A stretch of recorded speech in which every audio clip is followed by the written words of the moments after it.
Hi hello friends, welcome to CET fighters YouTube channel. ನೀವೇನಾದರೂ ಇದೇ ಮೊದಲ ಬಾರಿಗೆ ನಮ್ಮ ಚಾನಲನ್ನು ನೋಡ್ತಾ ಇದ್ದರೆ ಆದಷ್ಟು ಚಾನಲ್ಗೆ ಸಬ್ಸ್ಕ್ರೈಬ್ ಮಾಡಿಕೊಂಡು ಪಕ್ಕದಲ್ಲಿರುವಂಥ ಬೆಲ್ಲೈಕನ್ನ ಆಲ್ ಅಂತ ಹೊತ್ಕೊಳ್ಳಿ.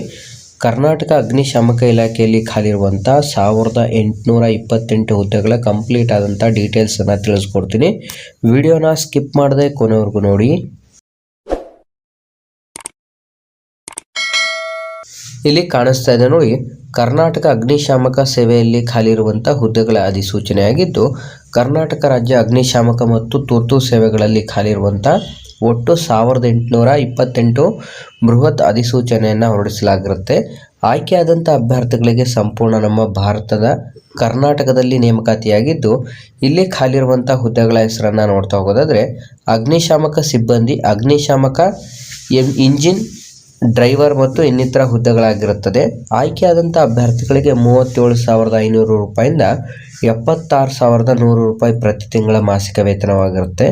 ಹೊಸ ಅಭ್ಯರ್ಥಿಗಳು ಯಾರೆಲ್ಲ ವಿಡಿಯೋಸ್ನ ನೋಡ್ತಾ ಇದ್ರ ಡಿಸ್ಕ್ರಿಪ್ಷನ್ ಬಾಕ್ಸಲ್ಲಿರುವಂಥ ನಮ್ಮ ಟೆಲಿಗ್ರಾಮ್ ಗ್ರೂಪ್ ಮತ್ತು ವಾಟ್ಸಪ್ ಗ್ರೂಪ್ಗಳಿಗೆ ಜಾಯ್ನ್ ಆಗಿ.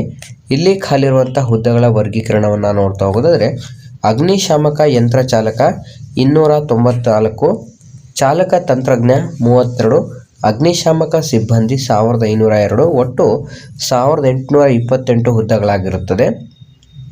ಈ ಒಂದು ಅಧಿಸೂಚನೆಗೆ ಅರ್ಜಿಗಳನ್ನು ಸಲ್ಲಿಸಲು 10ನೇ ತರಗತಿ PUC ಅಥವಾ ರಸಾಯನಶಾಸ್ತ್ರದಲ್ಲಿ ನೀವು ವಿಜ್ಞಾನದಲ್ಲಿ ಪದವಿಯನ್ನು ಪಡ್ಕೊಂಡಿರುವಂಥ ಅಭ್ಯರ್ಥಿಗಳಿಗೆ ಈ ಒಂದು ಅಧಿಸೂಚನೆಗೆ ಅರ್ಜಿಗಳನ್ನು ಸಲ್ಲಿಸಲು ಹೆಚ್ಚಿನ ಆದ್ಯತೆಯನ್ನು ನೀಡಲಾಗುತ್ತದೆ.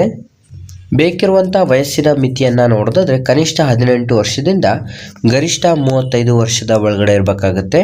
ಅರ್ಜಿಯನ್ನು ಸಲ್ಲಿಸಲು ನಿಮ್ಮ ಒಂದು ವಯೋಮಿತಿ ಸಡಿಲಿಕೆಯನ್ನು ನೋಡೋದಾದರೆ SC/ST ಅಭ್ಯರ್ಥಿಗಳಿಗೆ 5 ವರ್ಷ, OBC ಕ್ಯಾಟಗರಿ ವಿದ್ಯಾರ್ಥಿಗಳಿಗೆ 3 ವರ್ಷ ಮತ್ತು PWD ಅಭ್ಯರ್ಥಿಗಳಿಗೆ 10 ವರ್ಷ ರಿಲ್ಯಾಕ್ಸೇಷನ್ ನೀಡಲಾಗಿದ್ದು, ನಿಮ್ಮ ಒಂದು ಆಯ್ಕೆ ಪ್ರಕ್ರಿಯೆಯನ್ನು ನೋಡೋದಾದರೆ ಕಂಪ್ಲೀಟಾಗಿ ಈ ಒಂದು ಅಧಿಸೂಚನೆಗೆ ಲಿಖಿತ ಪರೀಕ್ಷೆ ಮತ್ತು ಆಯ್ಕೆಯಾದಂಥ ಅಭ್ಯರ್ಥಿಗಳಿಗೆ ನೇರ ಸಂದರ್ಶನ ಮತ್ತು ನಿಮ್ಮ ದಾಖಲಾತಿ ಪರಿಶೀಲಿಸಿ ಆಯ್ಕೆ ಮಾಡಿಕೊಳ್ಳಲಾಗುತ್ತದೆ. ಅರ್ಜಿ ಶುಲ್ಕವನ್ನು ನೋಡ್ತಾ ಹೋಗೋದಾದರೆ ಸಾಮಾನ್ಯ ವರ್ಗದ ಅಭ್ಯರ್ಥಿಗಳು 2A 2B 3A 3B category ಅಭ್ಯರ್ಥಿಗಳಿಗೆ 250 ರೂಪಾಯಿ ಪ್ಲಸ್ ಇದರ ಜೊತೆಗೆ GSTಯನ್ನು ಸೇರಿಸಲಾಗಿರುತ್ತೆ. ಇನ್ನು ಮಿಕ್ಕುಳಿದಂತೆ SC/ST ಮತ್ತು ಮಹಿಳಾ ಅಭ್ಯರ್ಥಿಗಳಿಗೆ 100 ರೂಪಾಯಿ ಅರ್ಜಿ ಶುಲ್ಕವನ್ನು ಕೂಡ ಈ ಒಂದು ಅಧಿಸೂಚನೆಗೆ ಅರ್ಜಿ ಸಲ್ಲಿಸುವಂಥವರಿಗೆ ನಿಗದಿಪಡಿಸಲಾಗಿದ್ದು, ಸ್ನೇಹಿತರೆ ಈ ಒಂದು ಅಧಿಸೂಚನೆಗೆ ಅರ್ಜಿಯನ್ನು ಸಲ್ಲಿಸೋಕ್ಕೂ ಮೊದಲು ಕಂಪ್ಲೀಟಾಗಿ ನೋಟಿಫಿಕೇಷನನ್ನು ಓದಿ ಅರ್ಥ ಮಾಡಿಕೊಂಡು ನಂತರ ಅಪ್ಲಿಕೇಶನನ್ನು ಹಾಕಬೇಕಾಗಿರುತ್ತೆ.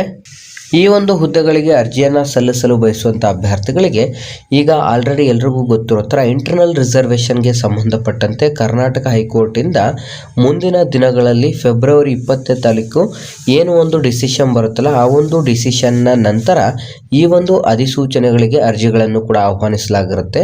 ಕಂಪ್ಲೀಟಾಗಿ ಹೈಕೋರ್ಟ್ ಏನು ಒಂದು ಗೈಡ್ಲೈನ್ಸ್ ಕೊಡುತ್ತೆ, ಆ ಒಂದು ಗೈಡ್ಲೈನ್ಸ್ನ ಮೇಲೆ 50% ಅಥವಾ 56% ರಿಸರ್ವೇಷನ್, ಎಷ್ಟು ಪರ್ಸೆಂಟ್ ರಿಸರ್ವೇಷನ್ ಕೊಡ್ತಾರೆ ಆ ಒಂದು ರಿಸರ್ವೇಷನ್ ನಂತರ ಕರ್ನಾಟಕ ರಾಜ್ಯದಿಂದ ಇದೀಗ ಅಧಿಕೃತವಾಗಿ ಈ ಒಂದು ಹುದ್ದೆಗಳಿಗೆ ನೇಮಕಾತಿಗೆ ಅರ್ಜಿಗಳನ್ನು ಆಹ್ವಾನಿಸಲಾಗುತ್ತದೆ. ಹಾಗಾಗಿ ಅಭ್ಯರ್ಥಿಗಳು ಯಾರೆಲ್ಲ ವಿಡಿಯೋಸ್ನ ನೋಡ್ತಾ ಇದ್ರ ಈ ಒಂದು ಹುದ್ದೆಗಳಿಗೆ ಕಂಪ್ಲೀಟಾಗಿ ಮುಂದಿನ ದಿನಗಳಲ್ಲಿ ಆನ್ಲೈನ್ ಅಪ್ಲಿಕೇಶನನ್ನು ಬಿಡಲಾಗುತ್ತದೆ. ಹಾಗಾಗಿ ಆದಷ್ಟು ಅಭ್ಯರ್ಥಿಗಳು ಯಾರೆಲ್ಲ ವಿಡಿಯೋಸ್ನ ನೋಡ್ತಾ ಇದ್ರ ಈ ಒಂದು ಉದ್ಯೋಗ ಮಾಹಿತಿಯನ್ನು ಲೈಕ್ ಮಾಡಿ ಮತ್ತು ನಿಮ್ಮ ಎಲ್ಲ ಸ್ನೇಹಿತರೊಂದಿಗೆ ಶೇರ್ ಮಾಡಿ ಅಂತ ತಿಳಿಸ್ತಾ ಇದ್ದೀವಿ ಸ್ನೇಹಿತರೆ.